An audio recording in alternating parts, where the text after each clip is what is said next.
छठे चरण के लिए आज थमेगा चुनाव प्रचार। 25 मई को 7 राज्यों की 97 सीटों पर होगा मतदान। शाम 6 बजे बंद होगा प्रचार का भोपू। लोकसभा चुनाव में छठे चरण का प्रचार तेज। पीएम मोदी हरियाणा और पंजाब में करेंगे रैली। महेंद्रगढ़ और पटियाला में करेंगे जनसभा। दिल्ली के चुनावी दौरे पर आज राहुल गांधी 2 चुनावी कार्यक्रमों में लेंगे हिस्सा। महिला विचार विमर्श कार्यक्रम को करेंगे संबोधित।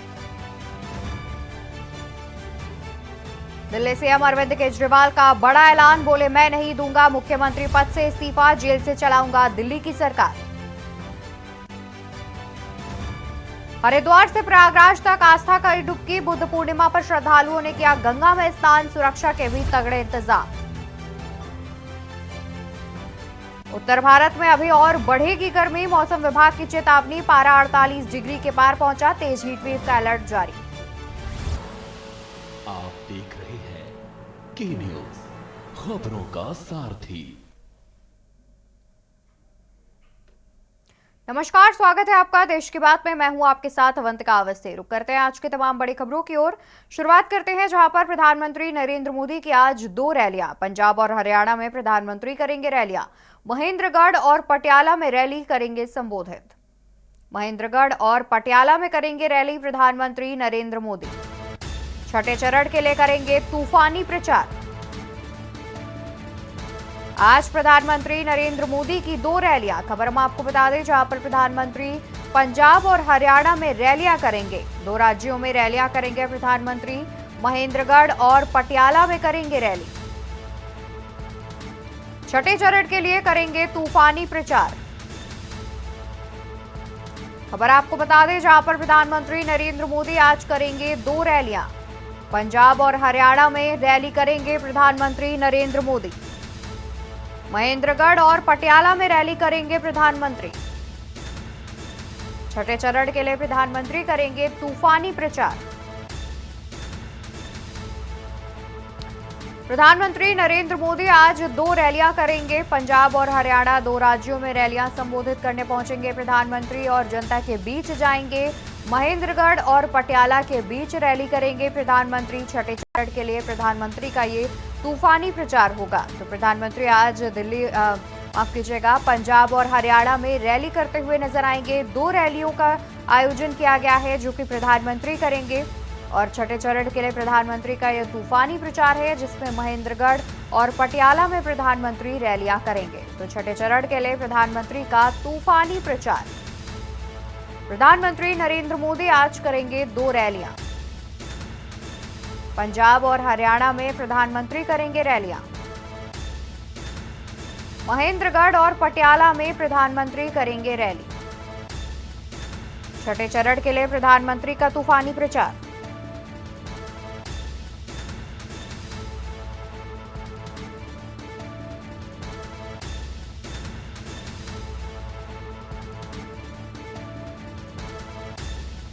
महेंद्रगढ़ और पटियाला में प्रधानमंत्री करेंगे रैली। छठे चरण के लिए प्रधानमंत्री का तूफानी प्रचार। प्रधानमंत्री नरेंद्र मोदी आज करेंगे 2 रैलियां। पंजाब और हरियाणा में प्रधानमंत्री करेंगे रैली। महेंद्रगढ़ और पटियाला में प्रधानमंत्री की होगी रैली। छठे चरण के लिए प्रधानमंत्री का तूफानी प्रचार। और इसी खबर पर ज्यादा जानकारी के लिए हमारे साथ विशेष संवाददाता अखिलेश सिंह जुड़े हुए हैं। अखिलेश जी, जिस तरीके से जानकारी सामने आ रही है जहां पर आज छठे चरण के चुनाव प्रचार को लेकर के पंजाब और हरियाणा पहुंच रहे हैं प्रधानमंत्री, तो वहीं देखा जाए तो हरियाणा में बीजेपी की सरकार है फिलहाल मौजूदा समय में और पंजाब में आम आदमी पार्टी की, तो दोनों ही राज्यों में रैली करने पहुंच रहे हैं। कहां पर सबसे ज्यादा बीजेपी के लिए सीटें जीतना मुश्किल दिखाई दे रहा है? अनम्यूट कर लीजिए। का चुनाव प्रचार शाम, आपकी आवाज आ रही है अखिलेश जी। आज छठे चरण के चुनाव का प्रचार शाम 5 बजे थम जाएगा और छठे चरण के लिए चुनाव प्रचार के लिए आज भारतीय जनता पार्टी के टॉप प्रचारक भी तूफानी दौरे पर है। इसी कड़ी में अगर देखा जाए तो प्रधानमंत्री मोदी भी आज 2 राज्यों के चुनावी दौरे पर रहेंगे। पहला उनका चुनावी दौरा हरियाणा में होगा हरियाणा की एक लोकसभा सीट महेंद्रगढ़ और भिवानी, ये संयुक्त रूप से लोकसभा सीट है। इस लोकसभा सीट पर प्रधानमंत्री आज करीब 2 बजे के आसपास जनसभा को संबोधित करेंगे। जी। इसी के साथ ही आपको बता दें कि पंजाब में भी आज प्रधानमंत्री नरेंद्र मोदी की दूसरी जनसभा है, इसको करीब 4:15 बजे के आसपास संबोधित करेंगे और यह पंजाब के पटियाला में होगी। तो अवंतिका, सबसे बड़ी बात आपको बता दें कि भारतीय जनता पार्टी के दो ऐसे राज्य हैं जहां पर चुनावी माहौल और चुनावी टक्कर सबसे ज्यादा कड़ी देखने को मिल रही है। हरियाणा हो या फिर पंजाब हो, पंजाब में खासकर आम आदमी पार्टी ज्यादा सक्रिय है क्योंकि वहां पर आम आदमी पार्टी की सरकार है, इसलिए भी। और दूसरा, हरियाणा में भारतीय जनता पार्टी की राज्य में सरकार है, लेकिन वहां पर भी उसको कड़ा मुकाबला इसलिए इंडिया गठबंधन से मिल रहा है क्योंकि जब किसान आंदोलन जितने भी हुए हैं उनमें हरियाणा और पंजाब के किसान सबसे आगे बढ़ चढ़ कर हिस्सा ले रहे थे, इसलिए अंदाजा लगाया जा सकता है कि जो भी किसान है वो भारतीय जनता पार्टी से खासे नजर आते हैं और इस नाराजगी का असर लोकसभा चुनाव में भी दिख सकता है। हालांकि प्रधानमंत्री नरेंद्र मोदी आज जो 2 चुनावी जनसभाएं हरियाणा और पंजाब में करेंगे, इस क्षेत्र में वो किसानों के लिए कुछ न कुछ जरूर बोलेंगे और उन नाराज किसान या जो धरना और आंदोलन में शामिल होने वाले किसानों को भी प्रधानमंत्री को ऐसा संदेश जरूर देंगे जिसका असर लोकसभा के चुनाव के मतदान में दिखे। लेकिन अब यह देखना होगा कि प्रधानमंत्री अपनी चुनावी रैलियों में किसानों के नाम क्या संदेश देते हैं, किसानों को आकर्षित करने के लिए क्या ऐलान कर सकते हैं, किसानों के लिए वो क्या कह सकते हैं और किस तरह से उनको समझाने के लिए वो कोई बात कह सकते हैं। फिलहाल जिस तरह से हरियाणा और पंजाब में चुनावी जनसभाएं भारतीय जनता पार्टी की होंगी और भारतीय जनता पार्टी के प्रत्याशियों के लिए प्रधानमंत्री आज वोट मांगेंगे, समर्थन मांगेंगे।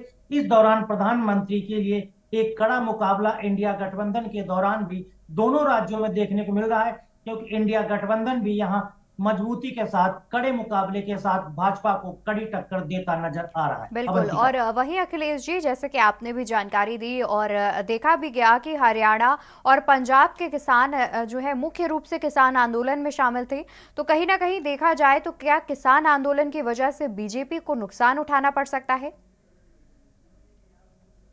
बिल्कुल अवंतिका, अगर लोकसभा चुनाव के मद्देनजर देखा जाए तो किसानों के आंदोलन का असर तो लोकसभा चुनाव में भले थोड़ा दिखाई दे लेकिन दिखाई जरूर देगा क्योंकि किसान आंदोलन में जिस तादाद के साथ किसानों की भारी संख्या किसान आंदोलन में पहुंचती रही है उसमें हरियाणा और पंजाब के किसानों की सबसे बड़ी संख्या होती थी। किसान आंदोलन में उनकी सबसे बड़ी अहम भूमिका होती थी, इसलिए लोकसभा चुनाव में उसका असर ना दिखे ऐसा भी कहना बड़ा मुश्किल होगा क्योंकि असर तो जरूर दिखाई देगा, भले ही उसमें मतदान प्रतिशत में और वोटिंग के दौरान उसका असर भले कुछ कम हो जाए, लेकिन हरियाणा और पंजाब के किसान इस मामले में कहीं पीछे रहते नहीं नजर आ सकते हैं क्योंकि आंदोलन किसानों का था, भाजपा सरकार के खिलाफ था, मोदी सरकार के खिलाफ था।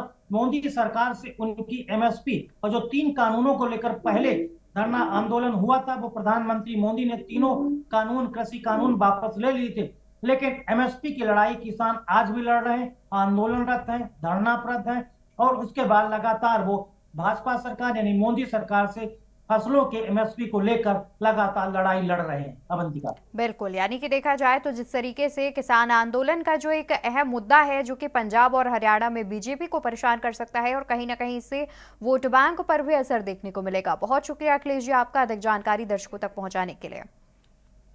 तो आपको बता दें कि प्रधानमंत्री नरेंद्र मोदी आज पंजाब और हरियाणा में रैलियां करेंगे, महेंद्रगढ़ और पटियाला में प्रधानमंत्री रैलियां करते हुए नजर आएंगे और आज छठे चरण के चुनाव प्रचार के लिए रोक लग जाएगी। आज शाम 5 बजे के बाद छठे चरण के लिए चुनाव प्रचार नहीं कर पाएंगे और उससे पहले आज प्रधानमंत्री पंजाब और हरियाणा पहुंच रहे हैं जहां पर वो रैलियां करते हुए देखे जाएंगे। और यहाँ रुकेंगे एक छोटे से ब्रेक के लिए, जल्द हाजिर होंगे। आप देख रहे हैं के न्यूज, खबरों का सार। ब्रेक से वापस आ चुके हैं, रुक करते हैं खबरों की ओर। खबर आपको बता दें जहां पर दिल्ली के चुनावी दौरे पर आज कांग्रेस नेता राहुल गांधी दिल्ली में 2 चुनावी कार्यक्रमों में हिस्सा लेंगे। राहुल गांधी दिल्ली में 2 चुनावी कार्यक्रमों में हिस्सा लेंगे। राहुल गांधी महिला विचार विमर्श को संबोधित करेंगे। राहुल गांधी 2 विशाल जनसभा को संबोधित करेंगे। राहुल दिल्ली के चुनावी दौरे पर आज कांग्रेस पूर्वाध्यक्ष राहुल गांधी। दिल्ली में 2 चुनावी कार्यक्रमों में हिस्सा लेंगे राहुल। महिला विचार विमर्श को भी संबोधित करेंगे राहुल।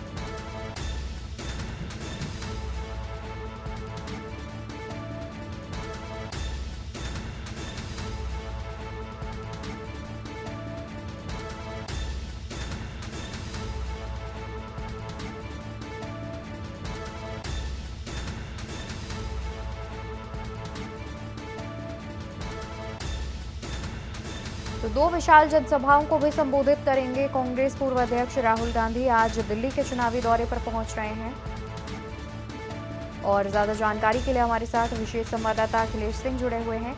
अखिलेश जी, देखा जाए तो आज राजधानी दिल्ली में कार्यक्रमों को संबोधित करने के लिए और आयोजित कार्यक्रमों में हिस्सा लेने के लिए कांग्रेस नेता राहुल गांधी पहुंच रहे हैं, जहां पर महिला विचार विमर्श का भी एक कार्यक्रम का आयोजन किया गया है जिसे संबोधित करेंगे। इस बारे में क्या कुछ जानकारी है? जी बिल्कुल अवंतिका, आपको बता दें कि कांग्रेस भी दिल्ली में चुनावी प्रचार ताबड़तोड़ कर रहा है और तूफानी दौरे कांग्रेस के बड़े नेताओं के लगातार हो रहे हैं। चाहे रोड शो दिल्ली में करना हो या फिर चुनावी रैली हो या फिर कुछ सामाजिक संगठनों के कार्यक्रम हो, चाहे संविधान को हो, महिला विचार विमर्श हो, इस तरह के कार्यक्रम भी कांग्रेस के द्वारा आयोजित किए जा रहे हैं, जिनमें मुख्य अतिथि के तौर पर राहुल गांधी शामिल हो रहे हैं। आज राहुल गांधी के चुनाव प्रचार अभियान को देखा जाए तो वो दिल्ली के चुनावी दौरे पर हैं। राहुल गांधी आज 2 बड़े कार्यक्रम, चुनावी कार्यक्रम हैं जो कांग्रेस के द्वारा आयोजित किए जा रहे हैं, उनमें हिस्सा ले रहे हैं। आपको बता दें कि राहुल गांधी जी आज करीब 10:30 बजे दिलशाद गार्डन के डीडीए मैदान पर एक चुनावी जनसभा को संबोधित करेंगे। यहां पर कांग्रेस के प्रत्याशी और कह सकते हैं इंडिया गठबंधन के प्रत्याशी को वो उसके समर्थन में कांग्रेस के लिए वोट मांगेंगे। आपको बता दें कि राहुल गांधी जब दिल्ली के चुनाव प्रचार में उतरेंगे तो ये बेहद रोचक मुकाबला के तौर पर देखा जा सकता है, क्योंकि यहां पर प्रधानमंत्री नरेंद्र मोदी, केंद्रीय गृह मंत्री अमित शाह और जेपी नड्डा जैसे के भारतीय जनता पार्टी के स्टार प्रचारक लगातार कांग्रेस और राहुल गांधी पर हमला करते रहे हैं। तो आज ये देखने को मिलेगा कि जब राहुल गांधी दिलशाद गार्डन के डीडीए मैदान पर 10:30 बजे के आसपास चुनावी जनसभा को संबोधित करेंगे तो उनके निशाने पर भारतीय जनता पार्टी और प्रधानमंत्री नरेंद्र मोदी जरूर रहने वाले हैं। राहुल गांधी जिस तरह से जोरदार हमला प्रधानमंत्री मोदी पर बोलते हैं, उससे अंदाजा लगाया जा सकता है कि आज राहुल गांधी दिल्ली के कांग्रेस कार्यकर्ताओं में, कांग्रेस पदाधिकारियों में और कांग्रेस को ताल्लुक रखने वाली जनता से वो समर्थन कांग्रेस प्रत्याशियों को लिए उसी अंदाज में मांगेंगे जिस अंदाज में वो चुनाव प्रचार करते हैं। इसके अलावा आपको एक और कार्यक्रम बताते हैं कि राहुल गांधी आज दिल्ली के मंगोलपुरी इलाके में एक महिला विचार विमर्श कार्यक्रम रखा गया है। उस कार्यक्रम में महिलाओं को संबोधित करेंगे। तो लिहाजा आप एक तो समझना होगा कि राहुल गांधी जब महिलाओं से विचार विमर्श मंगोलपुरी इलाके में करेंगे तो कांग्रेस की तरफ चुनावी प्रचार अभियान के दौरान लगातार महिलाओं को 1 लाख रुपए देने का जो जिक्र किया जाता है, तो वो शायद राहुल गांधी इसको बढ़ चढ़ के रखेंगे और महिलाओं से कहेंगे कि इस मुद्दे को वो जन जन तक पहुंचाएं और जो दिल्ली के चुनाव प्रचार आज शाम 5 बजे थम जाएगा, उससे पहले दिल्ली की जनता तक इस विचार को राहुल गांधी पहुंचाना चाहते हैं। इसीलिए कांग्रेस के द्वारा महिला विचार विमर्श कार्यक्रम रखा गया है। इसमें महिलाओं का मुद्दा जो 1 लाख रुपए चुनावी एजेंडे में कांग्रेस ने रखा है, तो शायद उसको पुरजोर कोशिश होगी राहुल गांधी की जनता तक पहुंचाया जाए। बिल्कुल। और वहीं अखिलेश जी, देखा जाए तो अभी कुछ दिन पहले जब प्रधानमंत्री वाराणसी पहुंचे थे और उन्होंने भी नारी शक्ति को संबोधित किया था, उनसे बातचीत की थी, करीब 25,000 महिलाओं से बातचीत की थी, तो क्या उसी को देखते हुए कांग्रेस ने इस कार्यक्रम का आयोजन किया है? अवंतिका, बता दूं कि देश की आधी आबादी नारी, यानी सभी राजनीतिक दलों का इन पर फोकस है। कोई भी राजनीतिक दल हो, कोई भी पार्टी हो, कोई भी नेता हो, कोई भी प्रत्याशी हो, वो किसी भी गठबंधन का हो, किसी भी राजनीतिक दल से ताल्लुक रखता हो, वो आधी आबादी को नाराज नहीं करना चाहता, आधी आबादी को दरकिनार नहीं करना चाहता और ना ही ऐसा महसूस कराना चाहता है कि देश की जो आधी आबादी नारी है उससे कोई भी कहे कि वो कटा हुआ नेता है, वह उससे किनारा कर रहा पार्टी है। इस तरह के तमाम कार्यक्रम महिलाओं के इसीलिए आयोजित किए जा रहे हैं, चाहे वो प्रधानमंत्री का काशी में महिला के लिए संबोधन हो या फिर राहुल गांधी का महिला विचार विमर्श हो। ये दोनों कार्यक्रम उसी तरह से देखे जा सकते हैं जिस प्रकार प्रधानमंत्री मोदी महिलाओं को काशी में आकर्षित करने के लिए चुनाव में अपने समर्थन में वोट मांगने के लिए कार्यक्रम करते हैं, उसी प्रकार कांग्रेस प्रत्याशी के लिए राहुल गांधी में दिल्ली में विचार विमर्श करके महिलाओं को वो संदेश देना चाहते हैं कि उनकी भलाई के लिए, उनके भले के लिए, उनके बारे में, उनकी महत्वाकांक्षाओं में, उनकी आशाओं के लिए और उनके भविष्य के लिए कांग्रेस क्या सोचती है, इन सब बातों को राहुल गांधी बिल्कुल, यानी कि देखा जाए तो एक सॉफ्ट फैक्टर जो कि महिलाएं और युवा हैं उनको भी ध्यान में लेकर के, चाहे वो सत्ता पक्ष हो या फिर विपक्ष, उन्हें भी ध्यान में लेकर के चल रही है। बहुत शुक्रिया अखिलेश जी आपका ज्यादा जानकारी दर्शकों तक पहुंचाने के लिए। तो आपको बता दें कि आज राहुल गांधी 2 विशाल जनसभाओं को संबोधित करने के लिए राजधानी दिल्ली पर पहुंच रहे हैं और राजधानी दिल्ली में महिलाओं से जुड़ा एक कार्यक्रम भी राहुल गांधी संबोधित करेंगे। यहाँ रुकेंगे एक छोटे से ब्रेक के लिए, जल्द हाजिर होंगे अन्य खबरों के साथ। आप देख रहे हैं के न्यूज, खबरों का साथ। वापस आ चुके हैं, रुक करते हैं खबरों की ओर। खबर आपको बता दें जहां पर आज दिल्ली के मुख्यमंत्री अरविंद केजरीवाल का बड़ा ऐलान। उन्होंने कहा कि मैं नहीं दूंगा मुख्यमंत्री पद से इस्तीफा, जेल से चलाऊंगा दिल्ली की सरकार। इन्होंने कैद कर लिया है जनतंत्र, जेल से चलाऊंगा जनतंत्र के लिए सरकार। तो दिल्ली के मुख्यमंत्री अरविंद केजरीवाल की ओर से बड़ा ऐलान किया गया है, जहां पर उन्होंने कहा है कि मैं नहीं दूंगा मुख्यमंत्री पद से इस्तीफा, जेल से चलाऊंगा दिल्ली की सरकार। इन्होंने कैद कर लिया है जनतंत्र, जेल से चलाऊंगा जनतंत्र के लिए सरकार। अरविंद केजरीवाल का बड़ा बयान, जेल से चलाऊंगा जनतंत्र के लिए सरकार। अरविंद केजरीवाल का बड़ा बयान आया सामने, जहां पर उन्होंने कहा कि मैं नहीं दूंगा मुख्यमंत्री पद से इस्तीफा, जेल से चलाऊंगा दिल्ली की सरकार। जानकारी सामने आ रही है, अंतरिम जमानत खत्म होने के बाद 2 जून को दोबारा जेल जाने के बावजूद मुख्यमंत्री अपने पद से इस्तीफा नहीं देंगे। मुख्यमंत्री अरविंद केजरीवाल मुख्यमंत्री पद से इस्तीफा नहीं देंगे। और इसी खबर पर ज्यादा जानकारी के लिए हमारे साथ विशेष संवाददाता अखिलेश सिंह जुड़े हुए हैं। अखिलेश जी, देखा जाए तो जिस तरीके से मुख्यमंत्री अरविंद केजरीवाल की जो अंतरिम जमानत है वो 2 जून को खत्म हो रही है, वो दोबारा से 2 जून को कहीं ना कहीं उनके जेल जाने की बात सामने आ रही है और इसको लेकर के उनका पहले से ही बयान सामने आया है कि वो अपने मुख्यमंत्री पद से इस्तीफा जो है वो नहीं देंगे। तो इसको लेकर क्या कुछ मुश्किलें आ सकती हैं और कहीं ना कहीं विपक्ष जो है यानी कि सत्ता पक्ष जो है बीजेपी, वो भी कहीं ना कहीं मुख्यमंत्री पर हमलावर होता हुआ देखा जाएगा। बिल्कुल अवंतिका, अरविंद केजरीवाल ने एक साक्षात्कार दिया है, उसमें उन्होंने कहा है कि मैं दिल्ली के मुख्यमंत्री के पद से इस्तीफा नहीं दूंगा और इस्तीफा इसलिए नहीं दूंगा क्योंकि ये सरकारें लगातार दूसरे राज्यों के जो विरोधी हैं, ये जो विरोधी सरकारें हैं, उनके मुख्यमंत्रियों को इसी तरह से गिरफ्तार करेंगे ताकि मुख्यमंत्री इस्तीफा दे दे और ये सरकार चलाएं। तो इसलिए वो चाहते हैं कि वो किसी भी तरह से उनको दोबारा जब जेल जाना पड़ेगा 2 जून को, तो वो इस्तीफा नहीं देंगे। और इस्तीफा इसलिए नहीं देना चाहते हैं कि उनका आरोप है कि जिस तरह से इन्होंने देश के जनतंत्र को कैद कर लिया है, उसी तरह से वो दिल्ली की तिहाड़ जेल में रहकर जनतंत्र के लिए दिल्ली की सरकार चलाएंगे। आप इसको इस तरह से भी देख सकते हैं कि अरविंद केजरीवाल का कहना है कि अरविंद केजरीवाल कहते हैं कि जिस प्रकार मोदी सरकार या भाजपा की सरकारें विरोधियों को परेशान कर रही है, चाहे उनके नेता हो या मंत्री हो या मुख्यमंत्री हो, इनमें 2 उदाहरण आप खास देख सकती हैं। दिल्ली के मुख्यमंत्री अरविंद केजरीवाल की गिरफ्तारी हो या फिर झारखंड के मुख्यमंत्री हेमंत सोरेन की गिरफ्तारी हो जी। दोनों गिरफ्तारियों में अगर देखा जाए तो हेमंत सोरेन झारखंड के मुख्यमंत्री, उन्होंने तो गिरफ्तारी के बाद इस्तीफा दे दिया था, लेकिन दिल्ली के मुख्यमंत्री अरविंद केजरीवाल ने गिरफ्तारी के बाद तिहाड़ जेल पहुंचने के बाद भी इस्तीफा नहीं दिया और वो इस बात पर बिल्कुल डटे हुए हैं और अड़े हुए भी हैं, कह रहे हैं कि वो मुख्यमंत्री के पद से इस्तीफा इसलिए नहीं देंगे क्योंकि ये मोदी सरकार ऐसे मुख्यमंत्रियों यानी विरोधी सरकार के मुख्यमंत्रियों को गिरफ्तार करेगी और फिर मुख्यमंत्री विरोधी जब जेल जाएंगे तो वो इस्तीफा दे देंगे और वहां भारतीय जनता पार्टी कब्जा कर सके, अपनी सरकार किसी रास्ते से बना सके।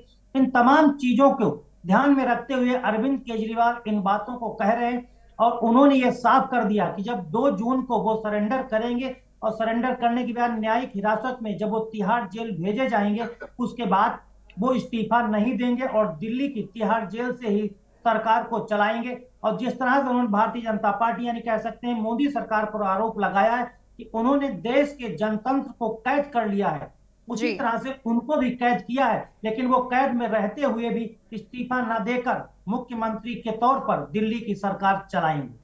बिल्कुल, यानी कि देखा जाए तो कहीं ना कहीं जिस तरीके से मुख्यमंत्री अरविंद केजरीवाल का ये बयान सामने आया है, इसको लेकर के भी बीजेपी की ओर से पलटवार देखने को मिलेगा। और जाहिर तौर पर आम आदमी पार्टी और बीजेपी के बीच ये जो तीखी आरोप प्रत्यारोप की जो घटनाएं हैं वो बीते दिनों भी सामने आई हैं, और अब इसके बाद भी देखने वाली बात होगी कि बीजेपी इस पर क्या हमलावर होती है।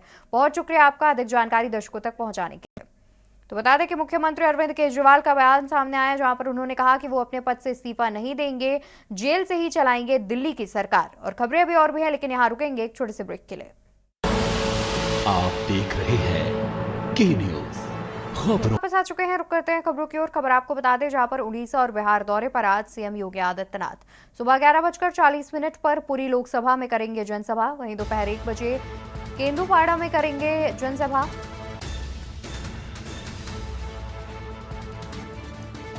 4 बजे पूर्वी चंपारण लोकसभा में होगी जनसभा, और वहीं शाम 5 बजे पश्चिमी चंपारण लोकसभा में करेंगे जनसभा। तो हम आपको मुख्यमंत्री योगी आदित्यनाथ के उड़ीसा और बिहार दौरे के बारे में बता रहे हैं, जहां पर सुबह 11:40 पर पूरी लोकसभा में जनसभा करेंगे मुख्यमंत्री योगी आदित्यनाथ। वहीं दोपहर 1 बजे केंद्रपाड़ा में जनसभा करेंगे, और शाम 4 बजे पूर्वी चंपारण लोकसभा में करेंगे जनसभा, और शाम 5 बजे पश्चिमी चंपारण में करेंगे जनसभा। तो दोपहर 1 बजे केंद्रपाड़ा लोकसभा में जनसभा होगी। मुख्यमंत्री योगी आदित्यनाथ के कार्यक्रम के बारे में बता दें, शाम 4 बजे पूर्वी चंपारण लोकसभा में जनसभा होगी, और शाम 5 बजे पश्चिमी चंपारण लोकसभा में जनसभा होगी।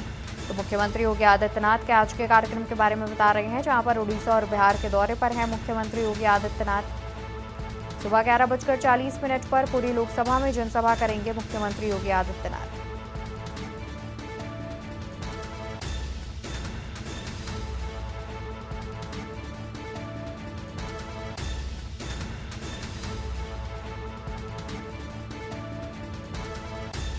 और हमारे साथ ज़्यादा जानकारी के लिए संवाददाता शिवा शर्मा भी जुड़े हुए हैं। शिवा, देखा जाए तो आज मुख्यमंत्री 2 राज्यों के दौरे पर हैं, जहां पर वो बिहार और उड़ीसा का दौरा करेंगे।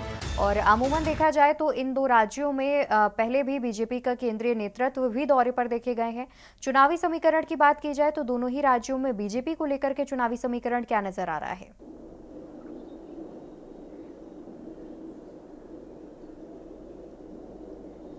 देखिए, एनडीए जिस तरीके से मजबूती से लड़ाई कर रहा है, खुद मुख्यमंत्री योगी आदित्यनाथ हो या फिर केंद्रीय स्तर के कोई भी मंत्री हो, जगह जगह जाकर के वो चुनाव प्रचार कर रहे हैं। और 5वें और 6ठे चरण का जो चुनाव बचा हुआ है उसके लिए बीजेपी पूरी तरीके से ताकत झोंकना चाहती है। इसीलिए ये कहा जाएगा 6ठे और 7वें चरण का जो चुनाव बचा हुआ है, मुख्यमंत्री योगी आदित्यनाथ खुद उत्तर प्रदेश नहीं बल्कि 2 राज्यों के दौरे पर रहेंगे। वो बिहार जाएंगे, उड़ीसा जाएंगे और वहां पर जाके चुनावी जनसभा करेंगे। और चूंकि स्टार प्रचारक के रूप में भी मुख्यमंत्री योगी आदित्यनाथ माने जाते हैं, और जब दक्षिणी भारत की बात हो तो मुख्यमंत्री योगी आदित्यनाथ का वहां के लोग उनकी मांग करते हैं कि मुख्यमंत्री आए और जो भी बीजेपी के लिए उनको जो भी मंच से बोलना हो वो बोले। और इसीलिए शायद केंद्रीय स्तर और बीजेपी का जो राष्ट्रीय नेतृत्व है वो लगातार मुख्यमंत्री योगी आदित्यनाथ को अलग अलग राज्यों में दौरे करने के लिए भेजता है। और उसी के तहत आज बिहार में और उड़ीसा में 4 जगहों पर 4 लोकसभा क्षेत्रों पर मुख्यमंत्री योगी आदित्यनाथ की जनसभाएं हैं। पहले वो तकरीबन 11:40 पर पूरी लोकसभा क्षेत्र में वो जाएंगे और चुनावी जनसभा को संबोधित करेंगे। उसके बाद में तकरीबन 1 बजे केंद्रपाड़ा मैदान पर केंद्रपाड़ा लोकसभा पर वो चुनावी जनसभा को संबोधित करेंगे। और तमाम जो राष्ट्रीय नेतृत्व के या राज्य नेतृत्व के जो नेता हैं भारतीय जनता पार्टी के, वो उनके समर्थन में मौजूद होंगे। 4 बजे वो पूर्वी चंपारण के लोकसभा क्षेत्र में जाएंगे और वहां पर भी बीजेपी के पक्ष में वहां के प्रत्याशी के लिए वोट अपील करेंगे। और उसके बाद वो पश्चिमी चंपारण शाम को 5 बजे पहुंचेंगे और वहां पर भी चुनावी जनसभा करेंगे। और वहां का जो प्रत्याशी है, एनडीए प्रत्याशी, उनके समर्थन में वोट की अपील करेंगे। तो भारी भीड़ उमड़ेगी उनको सुनने के लिए, और जो भी कुछ उनको कहना होगा बीजेपी के समर्थन के लिए, एनडीए के समर्थन के लिए, वो अपने बातों में आज चुनावी जनसभा में करते हुए नजर आएंगे। बिल्कुल। और वहीं शिवा देखा जाए तो जिस तरीके से बिहार की अगर हम बात करें तो बिहार में कुछ दिन पहले ही जब नीतीश कुमार दोबारा से एनडीए गठबंधन में शामिल हुए थे तो उसको लेकर के कहीं ना कहीं जो इंडिया गठबंधन है वो काफ़ी हमलावर होता हुआ दिखा था। और देखा जाए तो कहीं ना कहीं नीतीश कुमार के नेतृत्व में ही इंडिया गठबंधन का निर्माण किया गया था, वो भी एक मुख्य भूमिका निभा रहे थे। तो उसके बाद बिहार की अगर बात की जाए तो क्या बिहार में जिस तरीके से नीतीश कुमार एनडीए में शामिल हुए हैं तो जनता जो है वो बीजेपी की ओर दिख रही है, बीजेपी के पक्ष में दिख रही है, या फिर कहीं ना कहीं इंडिया गठबंधन की ओर जाती दिख रही है?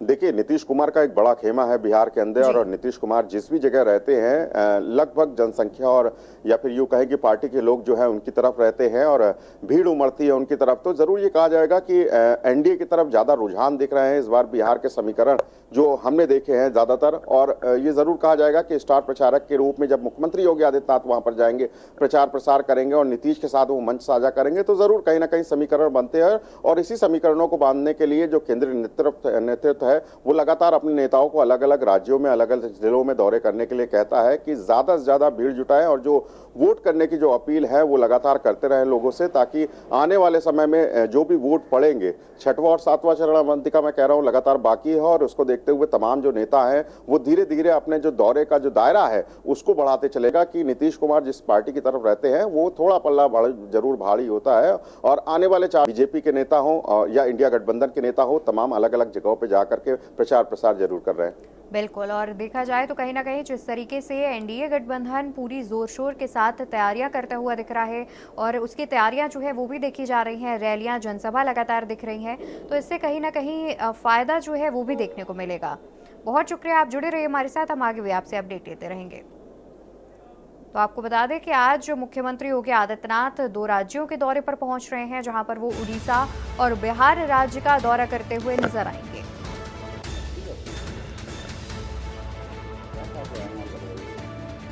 और यहाँ रुकेंगे एक छोटे से ब्रेक के लिए, जल्द हाजिर होंगे। आप देख रहे हैं की न्यूज। और ब्रेक से वापस आ चुके हैं, रुक करते हैं खबरों की ओर। खबर आपको बता दें जहां पर यूपी में अमित शाह का धुआंधार प्रचार, 4 जिलों के दौरे पर केंद्रीय गृह मंत्री। सिद्धार्थनगर, संत कबीरनगर में भरेंगे चुनावी हुंकार, इसके अलावा अंबेडकर नगर और प्रतापगढ़ भी जाएंगे केंद्रीय गृह मंत्री अमित शाह। 4 जिलों में जनसभा संबोधित करेंगे केंद्रीय गृह मंत्री। और ज्यादा जानकारी के लिए हमारे साथ संवाददाता शिवा शर्मा भी जुड़े हुए हैं। शिवा, देखा जाए तो इन 4 जिलों में छठे चरण में चुनाव होना है और लगभग शाम 5 बजे के बाद से चुनाव प्रचार भी थम जाएगा। उससे पहले केंद्रीय गृह मंत्री पहुंच रहे हैं प्रचार प्रसार करने के लिए, तो क्या कुछ जो भीड़ है वो देखी जा सकती है, क्या कुछ जो चुनावी समीकरण है वो नजर आ रहे हैं?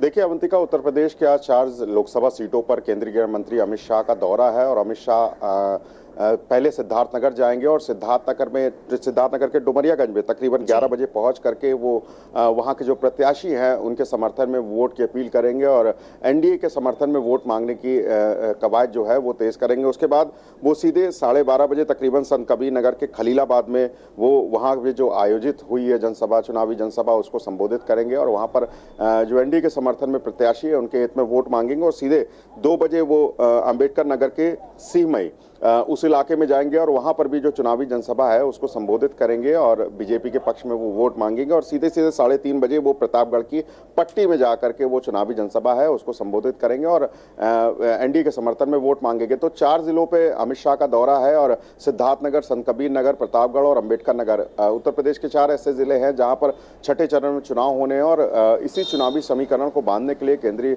गृह मंत्री अमित शाह आज जाएंगे। और जरूर ये कहा जा सकता है कि जहां जहां अमित शाह जाते हैं, एक छाप छोड़ करके आते हैं, उनकी ज्यादातर लोकप्रियता है जनता में और भारतीय जनता पार्टी के नेताओं में, कार्यकर्ताओं में, इसलिए अमित शाह का ये दौरा बहुत बेहद अहम माना जा रहा है।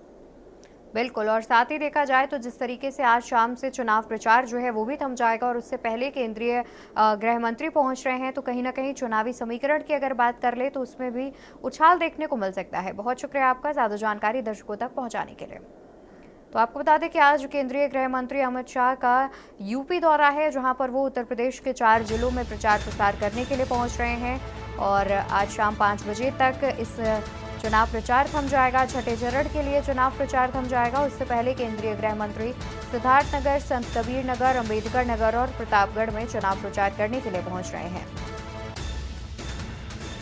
4 जिलों के दौरे पर हैं केंद्रीय गृह मंत्री और चुनावी जनसभाओं को संबोधित करते नजर आएंगे। बीजेपी के पक्ष में प्रचार प्रसार करेंगे और वहीं इंडिया गठबंधन पर भी निशाना साधते हुए देखे जाएंगे।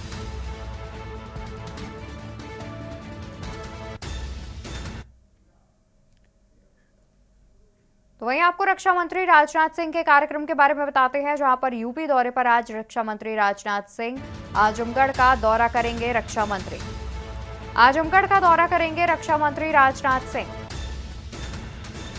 आजमगढ़ में जनसभा संबोधित करेंगे। राजनाथ सिंह 3 बजे लालगंज आजमगढ़ में आयोजित है जनसभा। यूपी दौरे पर रक्षा मंत्री राजनाथ सिंह। रक्षा मंत्री राजनाथ सिंह का आजमगढ़ दौरा आज। आजमगढ़ में जनसभा संबोधित करेंगे रक्षा मंत्री। 3 बजे लालगंज आजमगढ़ में आयोजित जनसभा करेंगे संबोधित। तो यूपी दौरे पर आज रक्षा मंत्री राजनाथ सिंह। आपको बता दें, आजमगढ़ में रक्षा मंत्री की चुनावी जनसभा होनी है, जिसे संबोधित करने के लिए आज यूपी के आजमगढ़ पहुंच रहे हैं रक्षा मंत्री और एक जनसभा को संबोधित करते हुए नजर आएंगे। 3 बजे लालगंज आजमगढ़ में जनसभा को संबोधित करेंगे रक्षा मंत्री। तो यूपी दौरे पर रक्षा मंत्री राजनाथ सिंह।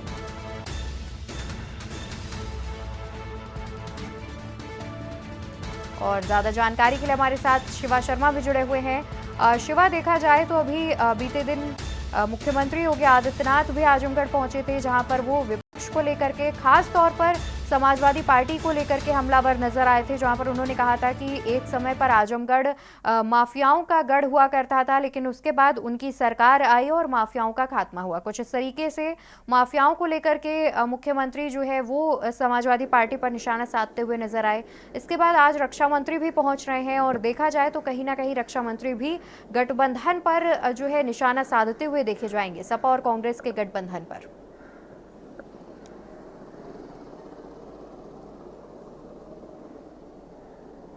बिल्कुल, केंद्रीय मंत्री राजनाथ सिंह तकरीबन 3:20 पर प्रतापगढ़ के लालगंज इलाके पहुंचेंगे और वहां पर बीजेपी के जो प्रत्याशी हैं उसके समर्थन में लोगों से अपील करेंगे, वोट मांगेंगे और जरूर चुनावी जनसभा को जब संबोधित करेंगे तो कहीं ना कहीं इंडिया गठबंधन के नेताओं पर, पार्टी पर हमलावर जरूर होंगे और तमाम जो चीजें हैं वो अपने शब्दों में राजनाथ सिंह बोलते हुए दिखाई पड़ेंगे। लेकिन एनडीए के जो सफलता है, जो उपलब्धता है, उसके बारे में भी जनता को बताएंगे कि अगर सरकार बनती है तो किस तरीके से आगे भारतीय जनता पार्टी उनके लिए काम करेगी, उनके लिए जो योजनाएं लाएंगे। तो तमाम तरीके के जो प्रचार प्रसार हैं वो केंद्रीय मंत्री राजनाथ सिंह अपने इन चुनावी जनसभा में जरूर कहेंगे और ये जरूर कहा जा सकता है कि समा बांधने का काम करेंगे आजमगढ़ के लालगंज इलाके से राजनाथ सिंह। तो जरूर जब 3:20 पर पहुंचेंगे राजनाथ सिंह तो जरूर ये कहा जाएगा कि तमाम जो वहां के प्रशासनिक अधिकारी हैं, जो जिला प्रशासन है और वहां भारतीय जनता पार्टी के कार्यकर्ता नेता हैं, उन्होंने तैयारियां पूरी कर ली है और भारी जो भीड़ है वो उस जनसभा में जरूर उमड़ेगी और उसी को संभालने के लिए तमाम जो सुरक्षा के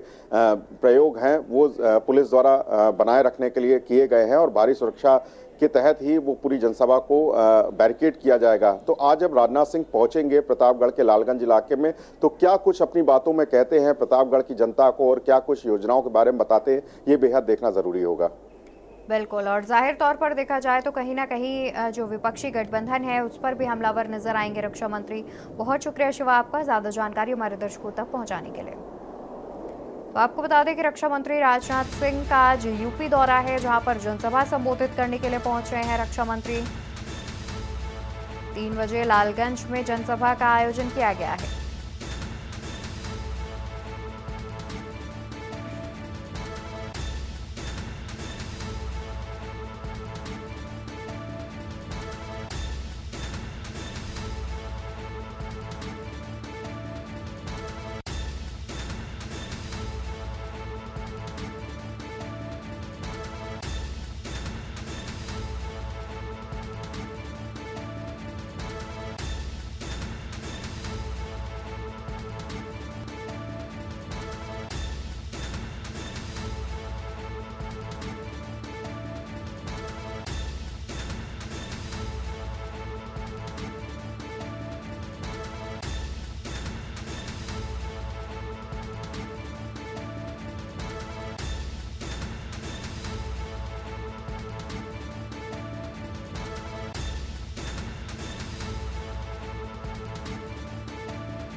वहीं आज उड़ीसा के चुनावी दौरे पर बीजेपी राष्ट्रीय अध्यक्ष जेपी नड्डा उड़ीसा में 4 जनसभाओं को संबोधित करेंगे और उड़ीसा के मयूरभंज में पहली चुनावी जनसभा का किया गया है आयोजन। उड़ीसा में 4 जनसभाओं को संबोधित करेंगे बीजेपी राष्ट्रीय अध्यक्ष। उड़ीसा के मयूरभंज में होगी पहली चुनावी जनसभा।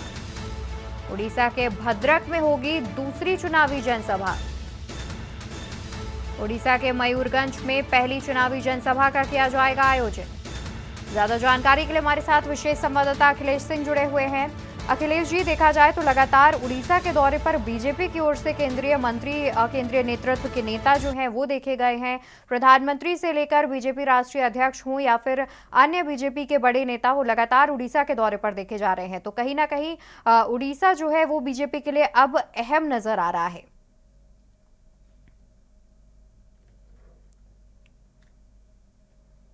अनम्यूट कर लीजिए अखिलेश जी।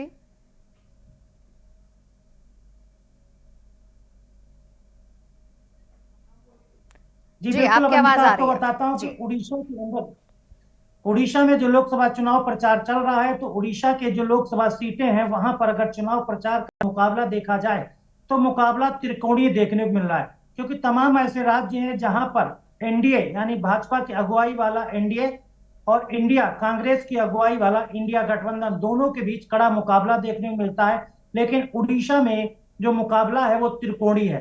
उसकी सीधी सी वजह हम आपको बताते हैं कि भाजपा के कैंडिडेट वहां एनडीए गठबंधन की अगुवाई में चुनाव लड़ रहे हैं, तो कांग्रेस के इंडिया गठबंधन की अगुवाई में कैंडिडेट चुनाव लड़ रहे हैं। और जो तीसरी पार्टी है वहां पर, जिसे बीजू जनता दल कहते हैं, वो नवीन पटनायक की अगुवाई में चुनाव लड़ रहे हैं उनके कैंडिडेट।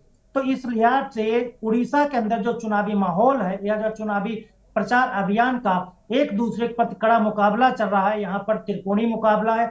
भारतीय जनता पार्टी के राष्ट्रीय अध्यक्ष जेपी नड्डा आज उड़ीसा के चुनावी दौरे पर हैं।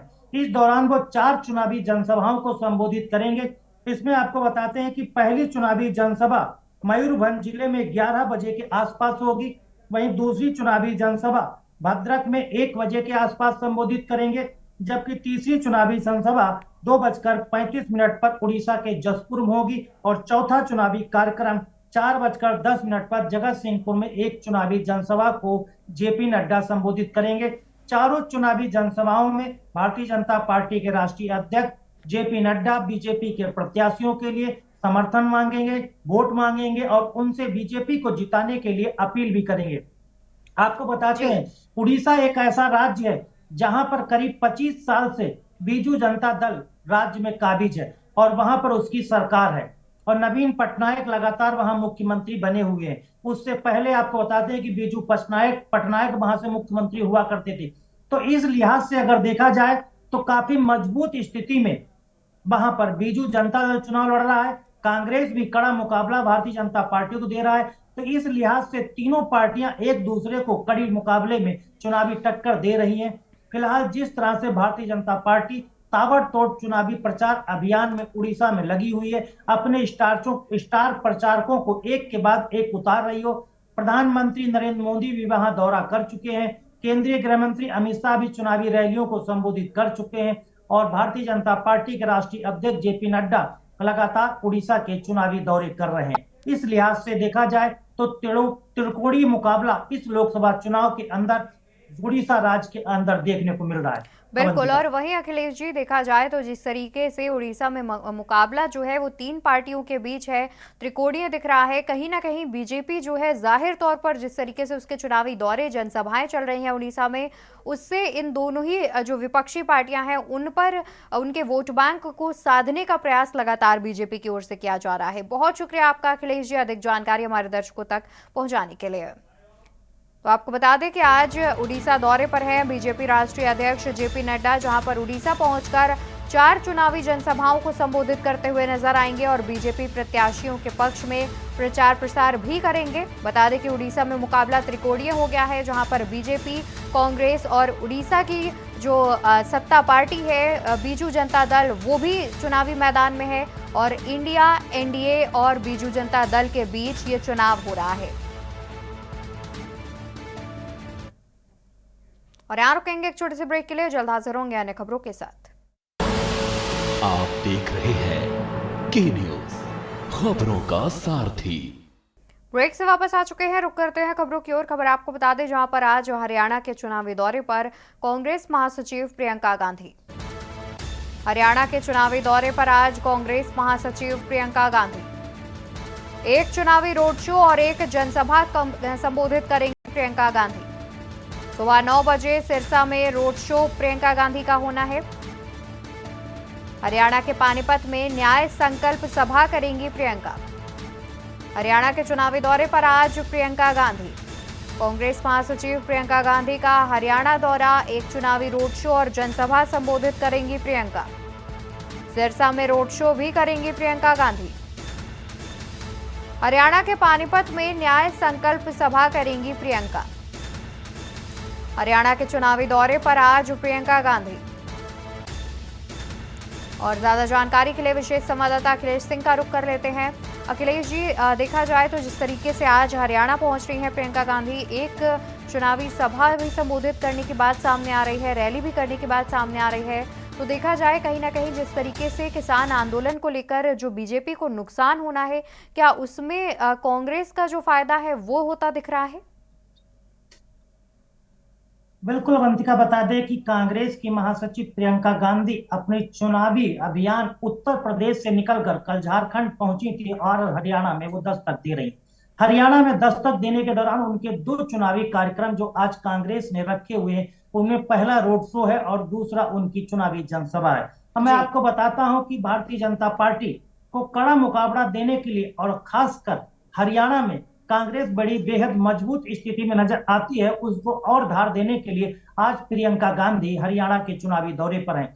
हरियाणा में चुनावी दौरों के दौरान आज प्रियंका गांधी आज एक रोड शो कर रही हैं और जबकि दूसरी एक चुनावी जनसभा को संबोधित करेंगी और इस चुनावी जनसभा का नाम न्याय संकल्प सभा रखा गया है।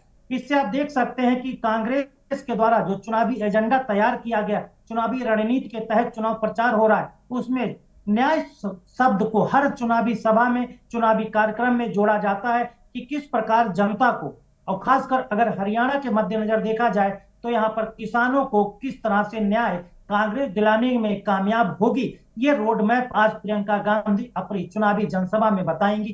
क्योंकि न्याय शब्द जोड़ा गया है जनसभा के अंदर, तो इस लिहाज से आज प्रियंका गांधी जब चुनावी जनसभा कांग्रेस के प्रत्याशी के समर्थन यानी इंडिया गठबंधन के समर्थन में करेंगी, तो वहां जनता से जो अपील करेंगी, वोट मांगेंगी और कांग्रेस के लिए समर्थन मांगेंगी। उस दौरान किसानों के साथ जो भी 3 कृषि कानून लाए गए थे, उसमें क्या अन्याय हो रहा था, जो प्रधानमंत्री मोदी ने उनको वापस ले लिए थे।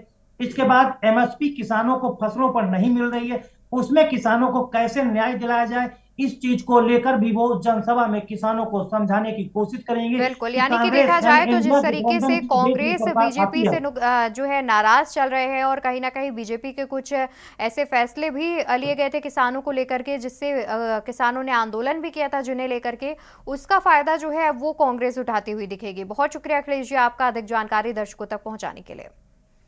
तो आपको बता दें कि कांग्रेस महासचिव का आज हरियाणा दौरा है, जहां पर वो चुनावी जनसभा संबोधित करती नजर आएंगी। बढ़ते खबरों में आगे, जहां पर राजधानी लखनऊ में दबंगों के हौसले बुलंद, लाठी डंडे और तलवार लेकर दबंगई की गई। अवैध तरीके से जमीन को हड़पने का किया गया प्रयास। लाठी डंडे और तलवार लेकर दबंगई करने पहुंचे दबंग, अवैध तरीके से जमीन को हड़पने का किया प्रयास। प्लाट पर बनी बाउंड्री वॉल को दबंगों ने गिराया। प्लाट पर बनी बाउंड्री वॉल को दबंगों ने गिराया। सुबह ही गरीब परिवार ने उठाई थी बाउंड्री वॉल। जानकारी मिलते ही मौके पर पहुंची स्थानीय पुलिस। दुबग्गा थाना क्षेत्र के अंतर्गत का पूरा मामला सामने आ रहा है। तो खबर हम आपको राजधानी लखनऊ से बता रहे हैं, जहां पर लखनऊ में दबंगों के हौसले बुलंद नजर आ रहे हैं। लाठी डंडे और तलवार लेकर दबंगई करने पहुंचे दबंग, अवैध तरीके से जमीन को हड़पने का किया प्रयास। प्लाट पर बनी बाउंड्री वॉल को दबंगों ने गिराया। प्लाट पर बनी बाउंड्री वॉल को दबंगों ने गिराया। सुबह ही गरीब परिवार ने उठाई थी बाउंड्री वॉल। जानकारी मिलते ही मौके पर पहुंची स्थानीय पुलिस। दुबग्गा थाना क्षेत्र के अंतर्गत का पूरा मामला आ रहा है सामने। खबर राजधानी लखनऊ से, जहां पर राजधानी लखनऊ में दबंगों के हौसले बुलंद। खबर बुलंदशहर से, जहां पर बदमाशों ने छात्र की हत्या कर शव गंगा में बहाया। बदमाशों ने छात्र की हत्या कर शव गंगा में बहाया। छात्र के शव की तलाश में कई पुलिस टीमें लगी। अपहरण के बाद हत्या कर शव फेंका गया। परिजनों का कहना है अपहरण के बाद शव को फेंका गया है। मृतक का शव 24 घंटे बाद भी नहीं मिला।